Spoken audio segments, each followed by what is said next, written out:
نحمده ونستعينه ونستغفره ونصلي على رسوله الكريم. أما بعد، فقد قال الله تبارك وتعالى في القرآن المجيد والفرقان الحميد: أعوذ بالله من الشيطان الرجيم. بسم الله الرحمن الرحيم. ذلك الكتاب لا ريب فيه هدى للمتقين.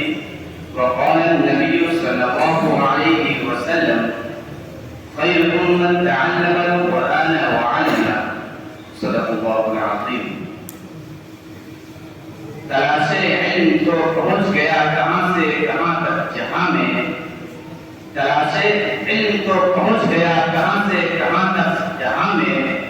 بتا تو صحیح وہ کون سا سبب ہے جو خدا نے نہیں دیا پڑھا میں.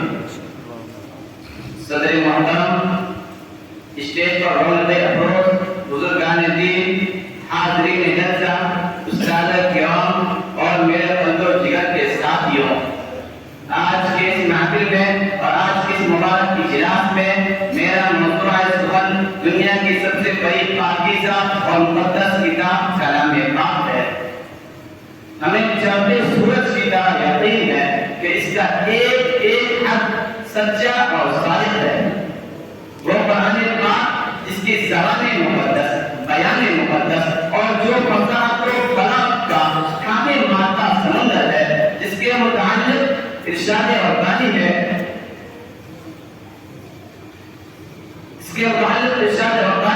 قرآن وہ کتاب ہے جس کے صادق اور برحق ہونے میں کوئی شک و شبہ نہیں، جس کے بارے میں مفسر انسانیت حضور پاک صلی اللہ علیہ وسلم نے ارشاد فرمایا: خیرکم من تعلم القرآن وعلمہ.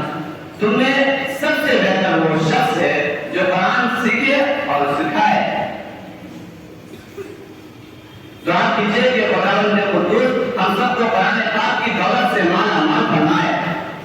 نوجوان دوستو، قرآن پاک رب الجلال کی طرف سے عطا کردہ وہ عظیم تحفہ ہے جس نے صرف 23 برس کے قریب مدت میں پورے عالم میں وہ انقلاب برپا کر دیا کہ بڑے سے بڑے فصحا، بلغا، ادبا اور شعراء حیران و شدت رہ گئے، جن کی آیتوں کو سن کر مطلب گم ہو گئے. دوستو، یہی وہ قرآن ہے جو رہتی دنیا تک انسانوں کے لیے سراپا ہدایت و رحمت ہے. یہی وہ قرآن ہے جو سچائی ایمانداری کا درس دیتا ہے. یہی وہ قرآن ہے جس کی برکت عالم الفاروق رضی اللہ عنہ کو ایمان نصیب ہوا. یہی وہ قرآن ہے جس کی نصیب پیش کرنے سے آج کے فقیر اور بنی زمانداری کا دعویٰ کرنے والوں نے خود ریجیکٹ کیا. یہی وہ قرآن ہے جس کی نصیب پیش کرنے سے بڑے سے بڑے فقہا وہ قرآن نے خود ریجیکٹ کیا. یہی وہ قرآن ہے جس کی حمایت کا وعدہ خود خالق کائنات نے فرمایا. یہی وہ قرآن ہے جس کی برکت سے مجھے جہنم میں بھاگ پیدا ہوا.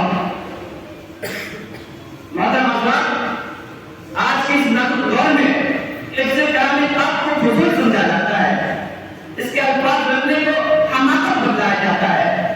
کہا جاتا ہے کہ اس کا رکھنا اور بے سمجھے پڑھنا بے ضرور ہے.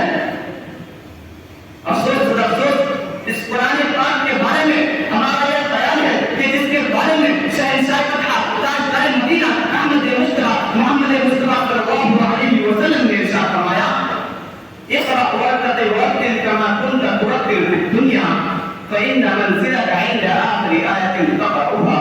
الحدیث. قیامت کے دن حافظ قرآن سے کہا جائے گا: قرآن پڑھتا تھا اور جنت کے درجوں پر چڑھتا تھا اور ٹھہر ٹھہر کر پڑھ، جیسا کہ تو دنیا میں ٹھہر ٹھہر کر پڑھا کرتا تھا. بس تیرا مقام اور ٹھکانہ وہی ہوگا جہاں تو آخری آیت پر پہنچے.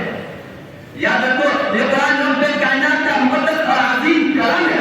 اور کیوں نہ ہو کہ جب کہ اس کا اتارنے والا امین، جس کے ذریعے اتارا گیا وہ بھی امین، جس ذات پہ نازل ہو وہ بھی امین، جس مقام پہ نازل ہو وہ بھی امین، جس نئی میں نازل ہو ہزار مہینے سے بہتر اور جس ذات میں نازل ہو ہزار مہینے سے افضل ہے.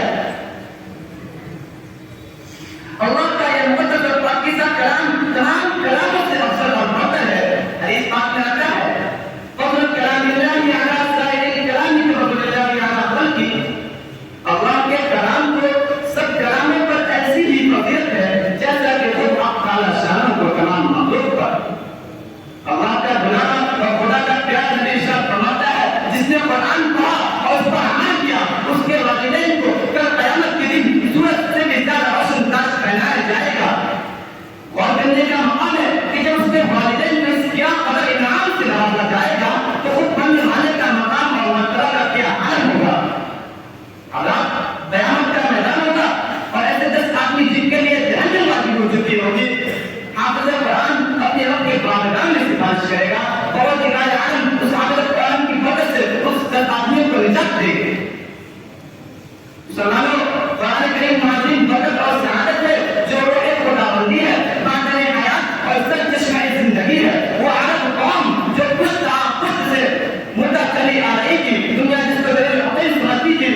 اپنی فتح ختم کرتا ہوں شعر کے ساتھ.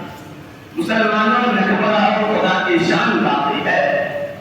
مسلمانوں نہ گھبراؤ خدا کی شان باقی ہے. ابھی اسلام زندہ ہے, ابھی قرآن باقی ہے. ہمارے ہیں